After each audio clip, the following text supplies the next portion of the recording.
Have you ever stopped to think about how much money you spend on cleaning products? I used to accumulate bottle after bottle, many of which were only used once or twice. Believe me, that was my reality. I was spending a lot without realizing it, until one day I discovered that the secret to saving money and having a more organized home lay in simplicity.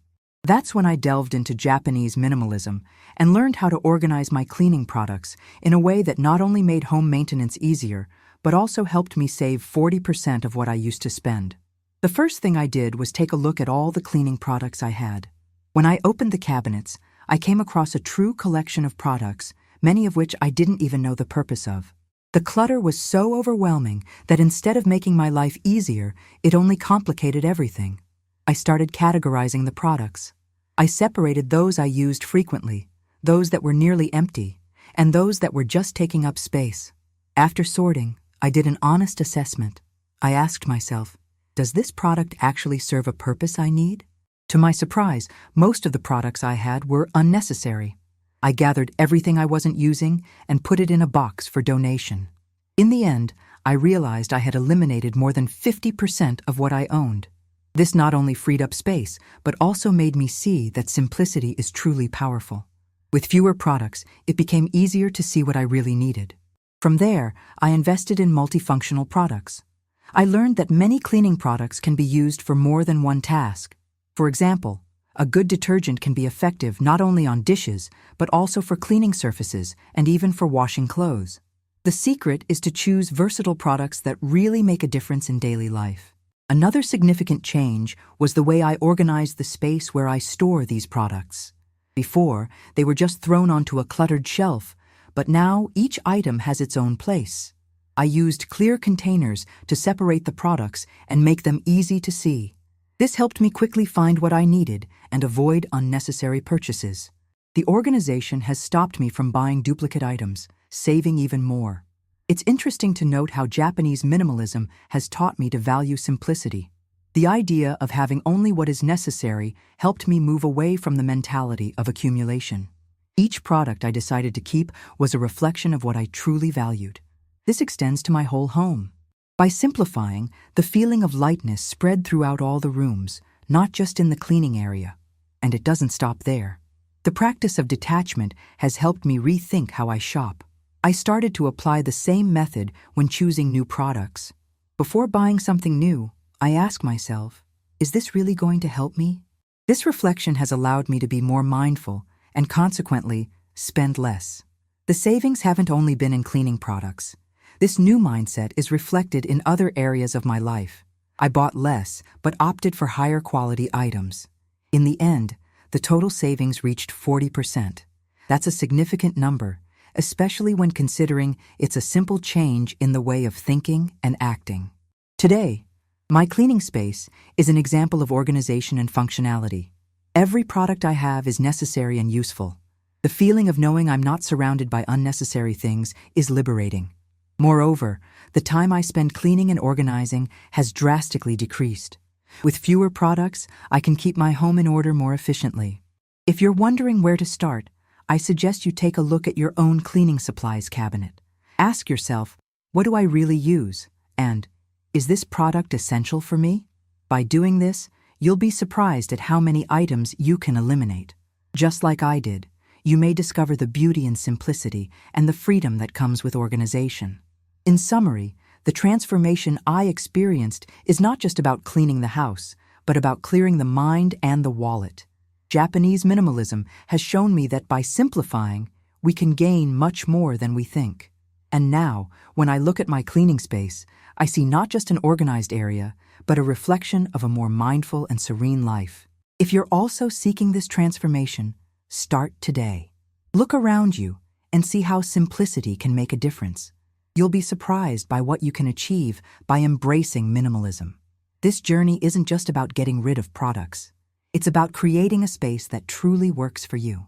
Let's embark on this quest for organization and savings together. When I began to realize the amount of time and money I was wasting on cleaning products, the transformation extended to other areas of my home.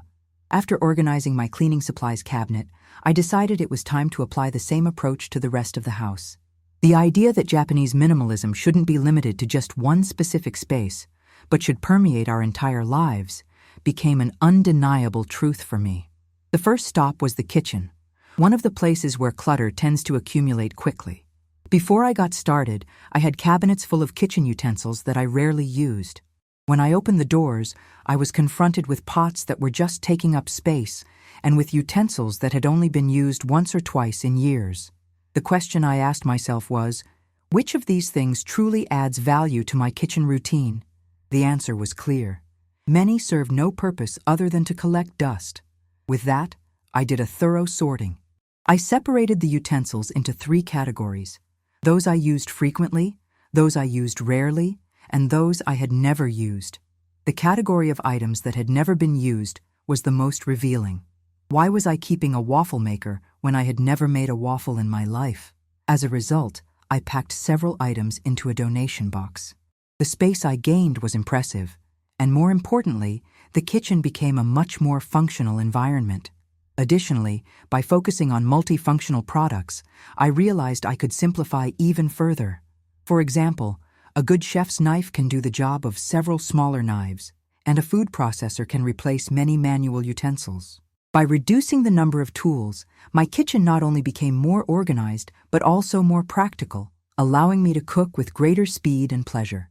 After working on the kitchen, I moved on to the living room. This was an area that always seemed cluttered, even when I tried to organize it.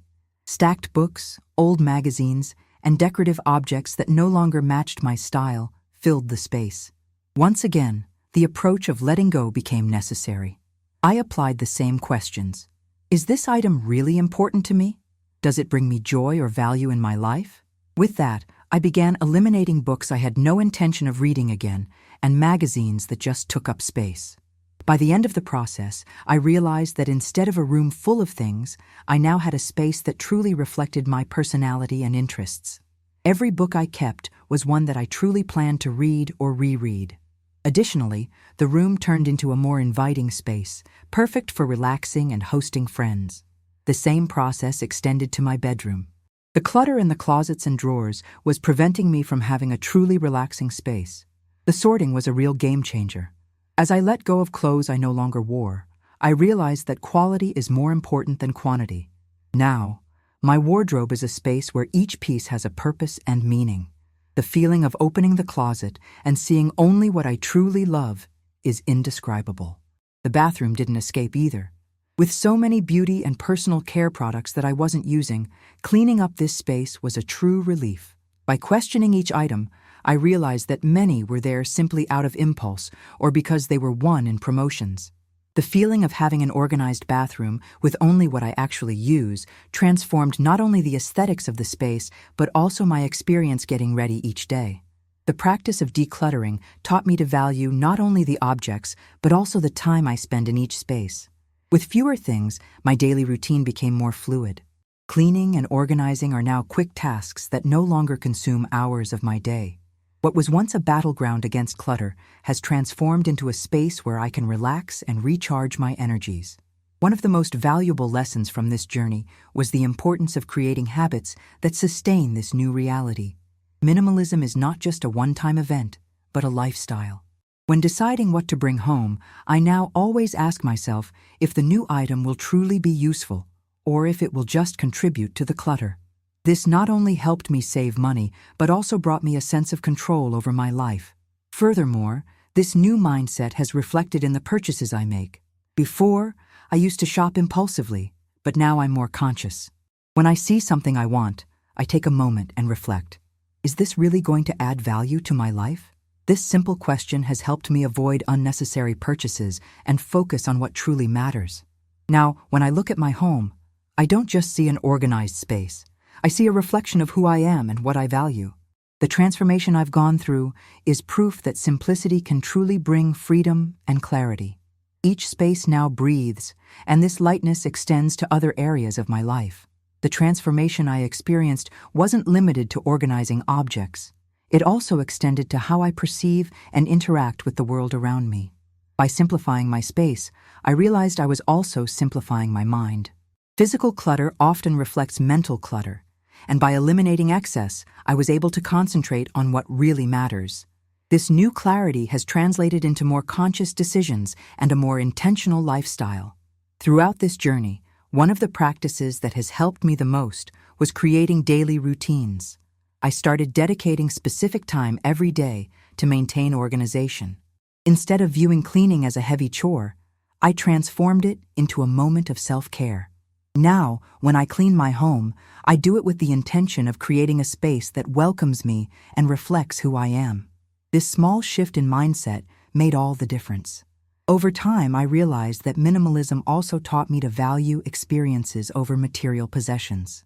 When I let go of items that held no significance, I began redirecting my energy towards moments that truly matter, like spending time with friends and family, exploring new hobbies, or simply enjoying some alone time. The joy I used to seek in shopping is now found in experiences, and this has brought a much deeper satisfaction. One aspect that I learned during this process was the importance of being grateful for what I already have. The act of letting go of what no longer serves me made me realize how fortunate I am to have spaces in my home that really work for me. This gratitude extended to all areas of my life, from the little things in my daily routine to the relationships I nurture. When I look at what I keep in my home, I see not just objects, but memories and experiences that I cherish. Additionally, I began to share this journey with friends and family. Talking about the positive impact of minimalism on my life sparked deep and meaningful conversations. I often noticed that others also felt overwhelmed by the amount of stuff they had. This created a space for us to mutually support one another in the pursuit of a simpler and more meaningful life. Together, we exchanged tips, experiences, and even organized decluttering days, where we could help each other make decisions about what to keep and what to let go. Another important point was how minimalism influenced my relationship with consumption. I started to see purchases as a conscious choice, not a necessity. When I go to a store, I ask myself, is this really necessary? And will this add value to my life? This approach has helped me save not only money, but also time and energy. What used to be an impulsive purchase has now turned into a thoughtful reflection, and this shift in mindset has brought a sense of empowerment. The experience of living minimally also made me appreciate the value of empty space. Before, I saw emptiness as something to be filled, something that needed to be occupied with objects. Now, I understand that empty space has its own value. It allows light to flow, energy to circulate, and the home to breathe. A space with empty areas promotes clarity and tranquility. Every time I glance at a corner of my house that is free of clutter, I feel an indescribable lightness. As I continued to simplify my home, I noticed that this journey also reflected in other areas of my life. Minimalism became a philosophy that guided my decisions, from how I organize my time to how I connect with others. By surrounding myself with people who genuinely value and positively contribute to my life, I maintain a healthy and balanced emotional environment. The idea that less is more applies not only to objects, but also to relationships. And of course, the practice of letting go is not a linear process. There are times when I encounter items that cause doubt and bring back memories. In those moments, reflection is crucial. I ask myself, does this item bring joy or value to my life right now? This question helps me make more conscious decisions.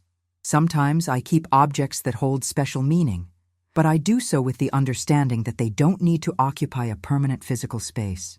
This allows me to appreciate the memories without the necessity of having the object itself. Over time, my home has transformed into a space that is not only functional, but also inspires me. Every corner reflects my journey, the choices I've made, and the lessons I've learned. And this transformation is not only physical, it is a change that resonates with who I am. Japanese minimalism is not just an aesthetic. It is a way of living that promotes authenticity and connection with what truly matters. Looking toward the future, I feel excited to continue this journey of simplification. Minimalism has taught me that life is made up of choices, and every decision I make can bring me closer to or take me further away from what I value. And this, the freedom of choice, is a priceless gift. I am excited to delve deeper into this philosophy of life that has transformed not only my home, but also the way I see the world. Every day is a new opportunity to apply what I've learned and see how it reflects in my interactions with others and in my choices. Japanese minimalism is not just about what we leave behind, but about what we decide to bring into our lives. This constant reflection has made me realize that I can cultivate an environment that not only welcomes me, but also nourishes my soul. Looking at my space now, I see that it is a reflection of what I value. The walls are adorned with meaningful photos, not with decorative objects that serve no purpose. Each image tells a story. Each corner resonates with memories that truly matter. The feeling of having a home that speaks about me is indescribable. I feel that simplicity has given me the freedom to be true, not just in what I own, but also in who I am. This new mindset has also led me to prioritize moments of connection with the people I love. In the past, my hectic routine and the accumulation of responsibilities often left me with no time to enjoy a good conversation or a family dinner. Now, with a more organized space and a clearer mind, I can allow myself to dedicate quality time to those who truly matter. I sit at the table with friends, laughing and sharing stories, instead of getting lost in worries about the mess that might come. Moreover, minimalism has taught me to be more intentional with what I bring into my home. When I have guests, I no longer feel the pressure to keep everything perfect or to hide the clutter. My space is always ready to welcome, as organization has become part of my routine. This has not only reduced my anxiety, but has also allowed me to enjoy spontaneous and authentic moments with those around me. And the journey doesn't end here. I'm constantly learning and adapting my approach. I understand that minimalism isn't a one-size-fits-all solution, but a practice that evolves as my needs and desires change. As new experiences come into my life, I continue to question what is truly worth keeping. This awareness helps me navigate uncertainties, always seeking what is essential and meaningful. Before you go, do two things now. Subscribe to the channel and turn on the notification bell to receive upcoming messages. And share this video with someone who needs to hear this today. To continue, watch the next video. It's already in the cards and also in the description.